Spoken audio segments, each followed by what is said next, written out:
꼬레아 이런 상황을 멀리서 곁눈질로 쳐다보는 나라가 있어요. 야, 저 꼬레아의 그걸 보니까 심상치 않은데? 이렇게 길에 3명이 가면 1명은 자기 스승이라 그랬다고 옆에서 보고 있는데 야, 이거 좀 심상치 않아. 그래서 불안해하고 있는 나라가 있습니다. 바로 우리의 옆나라 차이나죠. 왜냐하면 이 나라가 요즘에 출산율이 1.3명대예요. 훌륭하죠. 우리 입장에서 보면은 훌륭하다. 야, 정말 훌륭한데? 이거 뭐야, 엄청 높구만 이라고 생각하지만 중국은 추락이에요. 여기서 여기거든요. 애 낳는 숫자가 줄고 있단 말이에요. 차이나의 벌스 레이트고 산하 제한도 이제 풀었죠. 2010년 2자녀도 허용했고 이렇게 내려가니까 여기서 좀 이따 보여드리지만 3자녀도 풀었어요. 근데 아무리 풀어봐야 꼬레아의 모습과 굉장히 비슷하게 가는 게 중국의 혼인율 및 이혼율입니다. 안 봐도 알 것 같아요. 우리가 선배죠. 선배. 많이 선배야. 많이 선배. 거의 대학교 졸업한 선배. 조교죠. 조교. 대학원 조교급이기 때문에 니들이 할 거 안 봐도 알아요. 정확히 아는데 혼인율 내려가겠죠. 당연히 내려가고요. 그 다음에 니네 중국 인구 피라미드 뭐 안 봐도 알지. 뭐 어떻게 될지. 뭐 우리랑 비슷하게 되겠지. 지금은 비교적 건강하죠. 위아래가 비슷한. 조금 있으면 얘네도 슬슬 아래가 이렇게 좀 비틀비틀하기 시작합니다. 이 정도 양호하네. 물론 한국에 비하면 완전히 양호하지. 아까 한국 보여드렸죠? 다시 한번 보여드리면은 우리나라는 그 상체에 굉장히 그 투자를 많이 한. 이거 뭐 스쿼트 좀 해야 되는데. 자, 그래서 중국이 옆에 있는 나라를 보고 떤 나머지 이런 말을 했어요. 14억 인구 대국이지만 3자녀 허용한다. 나왔죠. 5월달에 지난번에 슈카월드를 달궜습니다. 3자녀 오케이 해주겠다. 하지만 니들이 허용한다 그래서 이제 낳을 수 있는 때는 지나지 않았을까라는 게 선배된 제 입장인데 역시 중국에서 설문조사를 했더니 3자녀 같은 소리 하고 있네. 4%만 셋째를 낳겠다라는 설문조사가 나왔어요. 높은데 4% 아직 있구만. 뭐 이 정도면 아직 희망적이야. 조금 있으면 0.4입니다. 제가 미리 얘기 드릴게요. 0.4인데 하여튼 중국에서는 4%라고 나오니까 충격을 받았죠. 뭐라고? 야, 한국 모델을 따라가면 어쩌냐. 여기서 이래갖고 옆으로 가는 게 그래도 일본 모델이잖아요. 이렇게 1.3, 1.4에서 이런 모델을 따라가면 그래도 상관없는데 만에 하나 꼬레아의 모델을 따라가면 이거거든요. 0.84 조금 있으면 0.7 꼬레아의 모델을 따라가면은 이 걱정이 되는 거야. 걱정이. 게다가 자기네들 상황을 보니까 꼬레아가 왜 저러나 상황을 보니까 중국도 부동산 만만치 않게 올랐죠. 많이 올랐죠. 꼬레아 뺨 때리게 올랐어요. 중국인들도 뭐 우리랑 비슷하지. 주택자금 대출 엄청 받았죠. 엄청 땡겨갖고 부동산 대출 뭐 안 봐도 뻔하지. 엄청 땡겼겠지. 니들 부동산 올라간다고 엄청 땡겼는데 그러면은 이 중국 정부 입장에서는 야, 그러면 집 같은 거 안정화시켜서 청년들 애 많이 낳게 하자. 그쵸? 부동산은 가격을 잡자. 자, 근데 문제 부동산 가격을 잡으면 자산 가격이 떨어집니다. 연결이 돼 있죠. 주식도 떨어질 수 있어요. 자산 가격이 떨어지면 정권이 위태하네. 정권이 위태하면 안 되겠죠. 그럼 위에서 장난하니 얘들아. 그럼 돈을 뿌리겠죠. 부양책을. 그럼 부동산 가격이 다시 올라요. 그래서 이게 이렇게 무한 메비우스에 띄어서 이게 뭘 하려다가도 안 돼. 그래서 몇 번 돌다 보니까 이건 아니다. 이건 안 되겠다. 이게 쉽지 않다는 거를 자본주의의 쓴맛을 여기서 느끼는 거죠. 공산주의 때는 이게 될 것 같았는데 정치체제는 공산주의지만 이 경제적으로 가니까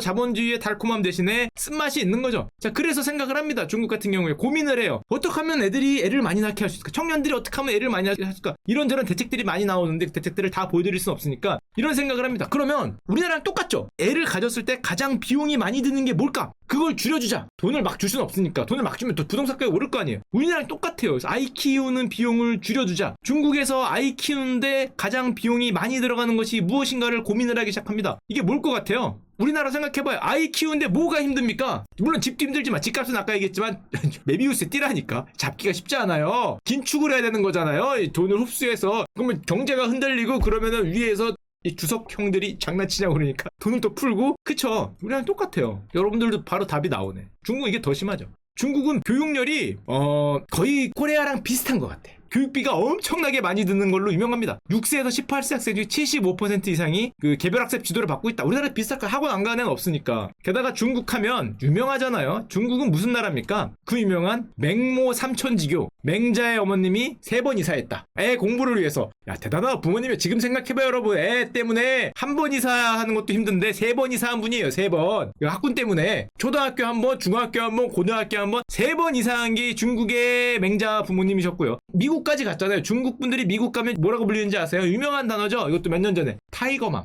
엄마가 타이거를 해서 애를 타이거처럼 공부해라 하면서 혹독한 아시아식 교육. 이걸로 뭐 무슨 예일대 보내고 하버드대 보내고 책도 나왔어요. 타이거 마더. 예일대 교수님이시라네. 하여튼 이런 게 하는 게 중국이기 때문에 뭐 교육열이 엄청난데 게다가 중국판 수능 이게 가오카오 장난 아니죠. 2020년에는 1000만 명이 봅니다. 900만에서 1000만 명이 봐요. 세계 최대 규모의 대입 시험인데요. 중국 같은 경우에는 고등학교 졸업자의 아직은 인구가 주는 게 아니기 때문에 53%만 대학을 갈 수 있고 여러분들이 흔히 들어본 뭐 베이징대, 칭화대 뭐 유명한 데들 있잖아요. 그런 데들은 경쟁률이 보통 1000대 1이랍니다. 심지어 수천 대 1도 나옵니다. 6000대 1도 있어요. 야, 6000대 1은 뭐야? 이게 얘들은 입학 정원을 사정에 할당한데 무슨 성에 몇 명, 무슨 직할시에 몇 명. 그러니까 예를 들면 우리로 치면 대구에 2명 이렇게 할당이 되면 대구에서 9에서 2등을 해야 돼. 그러면 경쟁률이 6000대 1 나오는 거죠. 6000대 1이 뭐야? 더 나오겠다. 이런 식으로 되는 거예요. 뭐 서울에 몇 명, 강릉에 몇 명. 근데 보통 이런 인구 배분 뭐 이런 걸 하기 때문에 거의 뭐 시에서 뭐 몇 손가락 안에 들어가야 이제 뭐 들어가는 뭐 그런 엄청난 경쟁률을 자랑하죠. 뭐 사진 같은 거 보면 많이 있잖아요. 와, 역시 중국이야. 야, 이거 시험 감독하다가 감독 선생님 여기 있는데, 야, 이거 시험 감독 선생님 여기서 여기 한 번 걸어가려면 이제 날 새궜어. 돌아와야 될 거 아니? 이렇게 뭐 이런 게 뭐 중국이니까 많이 있죠. 이 가오카오 인터넷 가보면 사진들. 아우, 무슨 뭐 원리를 찾아서도 아니고, 얘가 등치가 좀 큰데? 서장훈형인가? 하여튼 뭐 이런 게 이제 중국의 가오카오인데, 중국에서는 일반인이 어떤 고위공무원, 특히 중국 같은 데서는 고위공무원이 최고잖아요. 권력이 최고란 말이에요. 마윤형 봐봐. 돈도 물론 중요하지만 권력이 최고이기 때문에 부자가 곧 고위공직자고, 고위공직자가 되거나 부자가 될 수 있는 유일한 길을 명문대 입학 또는 해외 유학, 그러니까 죽어라 가죠. 호주나 미국이 죽어라 해외에 가는 게 중국인데, 부와 권력은 학력순이다. 옛날에 우리나라 1970년대 80년대 이런 생각을 했잖아요. 대학교 몇 명 안 가고 정말 뭐 그럴 때는 이런 생각을 갖고 있기 때문에 중국인들이 조기 교육이 미쳤다 그럽니다. 보면은 그걸 지와라고 한대요. 왕첸 중국분이 쓴 글이겠죠. 지와라고 하는데, 초등학교 시간표가 9시부터 밤 10시 반까지 점심시간에 전부 공부로 채워져 있다. 이런 교육 방식을 지와라 그런다. 잘 알고 있습니다. 제가 고등학교 다닐 때 10교시가 있었던 것 같은데. 10교시. 0교시부터 10교시가 있었던 것 같은데. 제가 학교에 7시 20분인가까지 등교를 했어요. 7시 10분인가 20분인가? 이래갖고 자율학습 끝나면 밤 9시 10분에 하교를 했죠. 에이, 뭐 이 정도면 거의 한국이네. 한국이랑 비슷한데, 이게 지금 중국의 오늘날이라는 거죠. 옛날 우리나라식의 도시락 2개 싸가던 시절 있었죠. 점심 도시락, 저녁 도시락. 왜 학교 가는데 도시락이 2개냐? 옛날에 그랬어요. 점심 도시락, 저녁 도시락. 꼭 중간에 담 넘어 도망가는 애들이 그때 생기죠. 그래갖고 이런 교육 방식이 중국에서 지와라 그러는데, 한마디로 부모가 자녀에게 입학 경쟁, 저기서 승자가 돼야 고위공무원이 되고 부자가 되기 때문에 저 입학 경쟁에서 승자가 되도록 하는 것, 모든 거를 올인을 한다. 옛날 우리죠. 옛날 우리. 그걸 지와라고 한다 그러는데, 중국에서 이런 드라마가 흥행을 했다 그럽니다. 중국판 스카이캐슬, 샤오셔더라고 한다 그러는데, 더 어려요. 우리 스카이캐슬은 대학이라도 됐지. 얘네는 뭐야? 초등학생들 데려다가 무지하게 공부시키는 뭐 그런 드라마가 엄청난 흥행을 했다 그래요. 몇 살짜리인데 공부를 시켜. 하여튼 이런 게 흥행을 할 정도로, 자료를 조금 보면은 중국의 자녀 교육비가 미쳐 돌아가고 있다. 연간 314조 원. 이게 감이 없을 텐데, 중국 전체 GDP의 2.5%, 저 큰 나라의 GDP 2.5%가 자녀 교육비로 들어가고, 저 비용도 엄청나다 그럽니다. 제가 듣기로는 베이징이나 북경이나 아니면 잘 사는 동네에서 애 교육시키려면 중국인들이 우리나라보다 솔직히 아직은 낮죠. 낮은데도 보통 150에서 한 달에 우리나라 돈으로 200만 원이 들어간대요. 잘 사는 동네 기준이겠죠. 북경에서 우리로 치면 8학군, 북경 8학군 이런데 150만에서 200만 원이 들어간다 그러니까 웬만한 중국인들은 이거를 감당을 못하고, 이거보다 낮더라도 수십만 원에서 100만 원까지 돈을 쏟아붓는 게 중국의 소위 잘 산다는 동네의 요즘의 교육비라고 할 수 있고, 들었습니다. 말로만.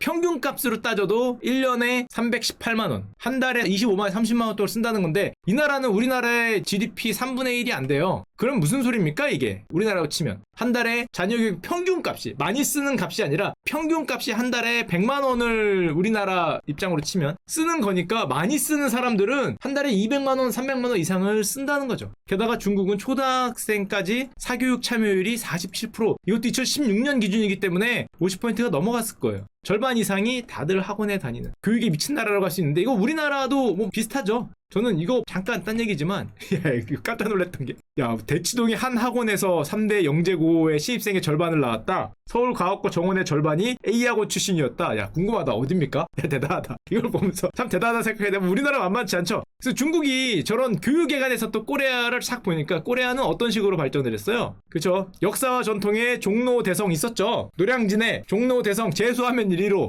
대학을 갈 것인가 노량진으로 갈 것인가, 저 어렸을 때 고개 들어서 너의 미래를 봐라, 대학이 보이니 노량진이 보이니 하던 때가 있었습니다. 종로학원 대성학원으로 가던가, 요즘에는 디지털 시대니까 어디로 가요? 뭐 이런 데로 가죠. 뭐 메가스터디라는 동, 몬스터 1타 강사가 1년에 100억을 번다는 동. 이게 한국의 교육시장의 변화였단 말이에요. 중국은 컨닝을 하죠. 저게 돈이 되는구나, 저리로 가는구나. 저 엄청난 1년에 뭐 300조가 넘는 GDP 2.5%가 그러니까 몇 년 전부터 중국의 온라인 사교육 시장, 우리를 치는 메가스터디가 엄청나게 고속 성장을 합니다. 당연하겠죠. 게다가 이게 상장도 해요. 미국에. 중국의 온라인 교육 주식들 상장을 했는데 이름이 뭐 탈 에듀케이션 들어보신 분 있을 거예요. 칭동방교육, 뉴 오리엔트 에듀케이션인데 가격이 어떻게 올랐냐? 저거 상장해서 3분들 중국판 메가스터디 탈 에듀케이션 그룹 10배 2014년 여기고 18년 여기고 2020년 70불이에요. 6불 기준으로는 10배가 올랐죠. 중국이 뭐 미쳐 돌아가고 있으니까. 여기뿐만 아니라 칭동방교육 여기도 뭐 8배 쭉쭉쭉쭉 올랐죠. 자, 그런데 여기까지 보면은 뭐 중국 온라인 교육 업체에서 해피엔딩인데 문제는 아직 이 소설의 끝은 끝나지 않았죠. 왜 안 끝났냐? 아까도 얘기했지만 중국이 출산율 인구 줄어들고 한국이 0.84 이걸 봤거든요. 코리아의 교육 방식을 보니까 그런 식으로 뭐 이렇게 되고 교육에 올인을 치니까 얘네가 교육비 어쩌고 하면서 0.84더라. 처음에는 이것만 봤는데 교육에 올인해서 나라가 GDP가 뭐 어쩌고 그 결과가 0.84라는 걸 눈치를 샥 봤잖아요. 위에 보고 아래 보고 처음에는 위에만 보고 했는데 이제 아래도 보는 거죠. 아래도 보니까 잠깐만 문제가 발생할 거 있구나. 그래갖고 얼마 전에 2021년 3월에 무려 시진핑 주석이 양회에서 이렇게 얘기를 했어요. 사교육기관 문제를 직접 언급하면서 교육당국은 사교육 난립 문제를 해결하라. 학생의 기본적인 학습은 학교 안에 교사가 책임져야지 학교 안에서 하지 않고 어디 학교만 학원에서 한다 그러냐. 이는 본말이 전도된 것이다. 누가? 주석님이 시진핑 주석님이 3월에 이 얘기를 했어요. 자, 어떤 일이 펼쳐졌겠습니까? 중국에서 여기서부터 이 노래가 하이라이트로 갑니다. 이 얘기를 듣자마자 듣고 있던 교육당국은 비상이죠. 야야야. 교육당국은 큰일 났죠 지금. 일단 우리나라로 치면 교육부는 지금 위에서 장관님이 한 소리가 아니라 진짜 센 소리 듣고 들어왔죠. 다 불렀겠죠. 쫙 들어와. 쫙 들어온 다음에 일단 내려치면서 이 자식들이 제대로 안 해! 그리고 소리를 질렀을 거 아니에요. 내가 몇 년 돼야 되는데 니들 때문에 자식들아. 뭐 정부 어떻게 되고 싶어 난리를 쳤겠죠. 자, 그래갖고 빠르게 법을 만들고 규칙을 제정했습니다. 자, 어떤 게 됐냐? 2021년 6월 1일 전격적으로 발표하는데요. 유아 선행학습 금지를 발표했어요. 중국 교육당국은 유치원과 사설학원에서 3세에서 8세까지 아동에게 초등학교 교육까지 가르치는 것을 금지시켰다. 초등학교 그래 괜찮아 오케이. 듣자마자 중국 온라인 교육업체들이 잽싸게 3에서 8세 초등교육 서비스를 중단하고요. 알리바바 그룹 텐센트 그룹 뿐만 아니라 온 온라인 교육업체들이 우리는 초등학교 교육을 절대 안 합니다라고 선언하고 애들답게 커야지 뭐 어디 교육이냐 이런 거 선언하고 신규 채용 안 하고 그리고 다 서비스 없애고 우리는 절대 초등학교를 안 하고 중학교 고등학교만 하겠습니다 라고 외쳤죠. 그리고 넘어갈 줄 알았는데 장관님이 화가 많이 났거든요. 6월 15일 중국교육부가 교회 교육 훈련 감독 관리사라는 조직을 만들었어요. 일단 이름도 길죠. 뭔가 불안한 게 감독을 한다 그래요. 그리고 내세운 게 온 오프라인 모든 사교육 기관은 인허가 제도를 도입하겠다. 온라인 학원이건 오프라인 학원이건 모두 인허가를 한다. 이게 무슨 말이에요? 인허가가 없으면 너희들은 단속이죠. 여기 단속은 우리나라 단속과 조금 차원이 다르죠. 우리나라 단속. 한마디로 허가받지 않은 학원과 과외는 사실상 금지다. 온 오프라인 사교육기관 설립 모두 인허가다. 발표를 하면서 이런 얘기도 했어요. 학원에서는 학교 진도보다 빠르게 교육시키거나 과제를 내줘서는 안 된다. 선행학습 금지. 야, 이거 어디서 많이 들었는데? 과외 금지, 선행학습 금지. 우리나라는 너무 잘 알죠? 저 알아요. 왜 하냐면 1980년에 우리나라에서 그 대학생 과외 교습 전면 금지가 실행된 적이 있습니다. 오래 갔어요. 90년대까지 갔어. 잘 알고 있습니다. 잘 알고 있어요. 아주 잘 알고 있어요. 그쵸? 그리고 이것 때문에 과외 못하고 막 그랬던 적이 있었는데 1980년 신군부가 과외 전면 금지 똑같았어요. 과외를 안 하게 만든 이유는 중국하고 똑같았는데 730 교육 개혁 조치라 그랬는데 그래갖고 우리나라에서는 어떻게 됐냐? 80년에 야 그럼 과외 안 하면 우리는 공부 어디서 해요? 하니까 어디서 하긴 뭐 하나 만들어줬죠. 그게 바로 KBS 3TV를 신설합니다. 3TV 신설 1981년 그게 EBS죠. EBS 만들어주면서 어디서 하긴 여기서 공부해. 무슨 과외야 과외긴. 물론 저랬다가 2000년에 헌법재판소에서 위헌 판결을 맞고 당연히 위헌이지. 야씨 개인의 가외 뭐 그 직업 선택의 자유 뭐 부모의 자녀 교육권 이래갖고 위헌 판결 맞고 한 방에 없어지고 과외가 전면 허용이 되죠. 예, 잘 알고 있습니다. 저 때부터 그 마음 놓고 과외를 했던 뭐 잘 알고 있는데 그래서 EBS도 저 과외가 허용이 되니까 그때부터 바뀌죠. 과외는 허용하지만 사교육을 내려야 되니까 반대로 대학 수학 능력 시험을 EBS와 연계하는 제도를 만들죠. 이쪽을 사교육을 누리기 위해서. 그래서 한때 70%까지 연계를 했죠. 거의 10문제 중에 7문제를 EBS에서 내. 또 누가 또 헌재 소송을 걸어요. 야 그거 너무한 거 아니냐. 교육권 침해 아니냐. 우리는 뭐 가르치라고. 학원에서 뭐 가르치라고 70%를 거기서 했냐 그랬더니 이번에는 위헌은 안 됐습니다. 합헌 됐기 때문에 아직도 지금 한 50% 연계돼서 나오죠. 요즘은 모르겠는데 한 50% 연계돼서 나올 겁니다. 하여튼 중국으로 돌아오면 저기서 끝냈냐. 아직 안 끝났어요. 가장 센 게 있습니다. 가장 센 게 뭐냐. 7월 최근이죠. 바로 며칠 전 중앙전면개혁심화위원회 19차 회의에서 뭘 발표했냐, 의무교육 단계 사교육 부담 경감에 대한 의견이란 걸 냈는데요. 이렇게 말하면 뭔지 모르겠지만 간단하게 얘기해서 역대 최고로 엄격한 수준의 온라인 오프라인 교육 관리 감독 규제가 이루어질 것으로 예상된다. 뭔데? 말로만 들어도 무서운데 최고로 엄격한 건 뭐야? 아직 안 나왔어요. 이걸 예상하는 거예요. 주요 교과에 대한 영리 목적 개별학습 지도 금지. 비영리로 해야 되나? 영리 목적은 개별학습 지도 금지. 비영리로 하라는 거죠? 비영리로 누가 해 그걸? 게다가 더 센 게 교과목 교육 관련 플랫폼 학원이죠. 학원. 우리 지금 메가스터디 이런 기업의 사실상 투자 금지. 야, 그럼 상장 기업들은 앞으로 교과목 교육 관련 기업 주식을 매수할 수 없고 투자도 할 수 없다. 해외 자본은 중국 교과목 교육 관련 투자도 금지된다. 들어오지 말란 거죠. 뭐 종로학원, 대성학원, 뭐 저기 북경에 들어와서 분점 만들지 말라는 거고, 이런 학습 플랫폼은 자금 조달과 상장은 앞으로 인정되지 않을 가능성이 높다. 야씨, 그럼 뭐 우린 어떻게 하라고? 이미 만들었는데. 이렇게 하면 되죠. 학교 교과 개별 학습 지도라는 모든 기관은 비영리 단체로 등록되면, 자, 빠꾸 없는 나라입니다. 빠꾸 없는 나라. 야, 우리나라 종로학원, 대성학원 비영리 단체로 등록하라 그러면 쓰러질 것 같은데, 거기 그 원장님들이 쓰러지지 않을까? 자, 지금 1타 강사가 100억을 벌고 있는데 지금 거기 비영리 단체로 등록하라 그러면, 야, 내가 무슨 자선사업가요? 하여튼 뭐 이거 중국이니까 아직 나온 건 아니에요. 가능성이 없다는 거죠. 학습 지도 사업을 운영하는 새로운 면허를 앞으로 내주지 않는다. 야, 이게 가능하냐? 가능한가 싶지만 중국이니까 위에서 내려오는 거니까 앞으로 내주지 않는다. 비영리 단체로 해라. 그래서 그러면 이걸 통해서 우리는 뭐를 얻고자 한다? 중국 가계의 교육비 부담을 1년 또는 3년 이내, 굉장히 짧죠. 획기적으로 경감시키겠다. 지금 300조 쓰는데 말이 안 된다는 거죠. 안 된다. 그러니까 경감시키면 이 젊은 청춘들의 교육비 부담이 절감되고 다 같이 돈을 안 쓰게 되니까. 그쵸. 3명. 야, 3명. 야, 이거 우리나라도 해야 되나? 이래서 3명을 낳을 수 있으면 대한민국도, 잠깐만, 메가스터디한테 미안해지는데, 하여튼 우리나라는 아니겠지만 그래서 3명을 이제 낳을 수 있는지는 봐야겠죠. 뭐 그래서 낳을지는 잘 모르겠지만, 하여튼 그래서 나라고 이제 하라고 하고 있는 겁니다. 자, 그러면 여기까지 들었으면 아까 전에 봤던 탈 에듀케이션 그룹의 주가가 궁금하지 않습니까? 탈 에듀케이션 그룹이라는 둥, 무슨 뭐 아까 뭐 동방 모시기 그룹 있었잖아요. 걔네 주가가 어떻게 됐을까? 지금 비영리 얘기가 나오고 있거든요. 투자를 할 수 없고 뭐 다시는 뭐 면허도 안 주고 이 천하의 나쁜 뭐 다 때려잡아야 될 뭐 그런 애들처럼 갑자기 워낙 변했기 때문에 주가가 어떻게 됐을까? 주가가 아까 보여드렸던, 여기까지 보여드린 거고요. 자, 마이너스 고점 대비 6불 갔어. 6불 80%라는 게 6불 왔어요. 마이너스 90%. 이게 주식이냐? 여기서 이겼어요. 게다가 이게 여기는 급락한 것처럼 보지만 이렇게 떨어지다가 뭐 하나 발표할 때마다 이렇게 떨어져. 발표할 때마다 이렇게 떨어져. 그걸 조금 더 가까이 보여드리면, 올해 좀 길게 늘려서 보여드리면 마지막 7월에 무슨 비영리라는 운동, 뭐 다시는 뭐 투자를 못하겠다는 운동 나왔을 때, 여기 어제입니다. 어제 금요일날. 이게 말이 돼? 여기서 여기 빠진 것도 90%가 빠졌어요. 이게 얼마야? 90%라던 게 거의 90%가 빠져서 안 그래도 엄청난 손해를 봤는데 그거 발표한 날 점으로 떨어졌어. 마이너스 70%. 여기서 여기가 마이너스 70%예요. 여기서 여기는 마이너스 한 90%고 스케일이 다르긴 하지만 여기서 점으로 빠져갖고, 이게 미국이니까, 미국은 하한가가 없죠. 상한가 하한가가 없기 때문에 여기서 여기가 마이너스 70%로 빠지면서, 야, 뭐 비영리로 만들 수도 있다는데. 게다가 아까 얘기했던 뉴 오리엔탈, 동방 똑같죠. 와, 이거 투자하면은 진짜 중국 주식은 한치 앞을 모르는 게, 이게 이렇게 될 수도 있나? 이게 게다가 온라인 교육 주식이거든요. 하루아침에 중국 정부의 입장이 바뀌면서 이게 돌아갔고, 이게 뭐 몇 달 걸리지도 않게 박살이 났는데, 저 뉴 오리엔탈 에듀케이션이죠. 이게 한국 분들도 투자한 분들이 있기 때문에 이게 웃으면서 할 수도 없는 게, 이게 말이 안 되는 마이너스 54%.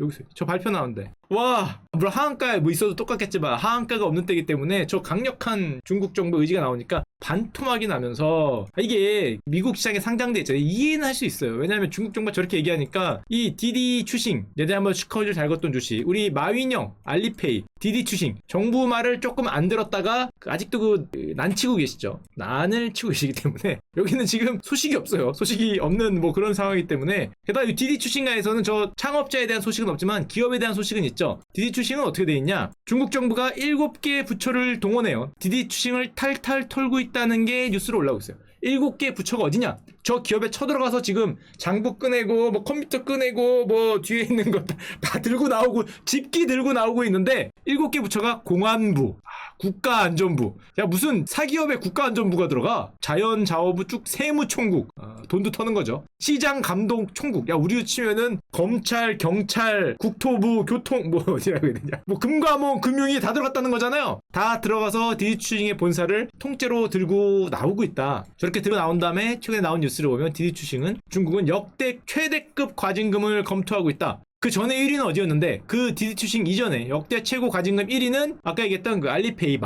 마윈형이 개겼다가 맞은 게 3조 3천억이었어. 디디추싱은 이걸 넘어갈 거라는 거죠.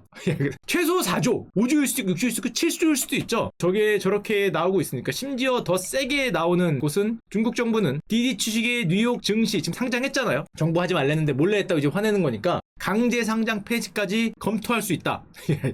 뭐 중국이니까 공산주의니까 그렇긴 하지만 저 소식에 디디추싱이 이것도 또 웃으면 안 되죠.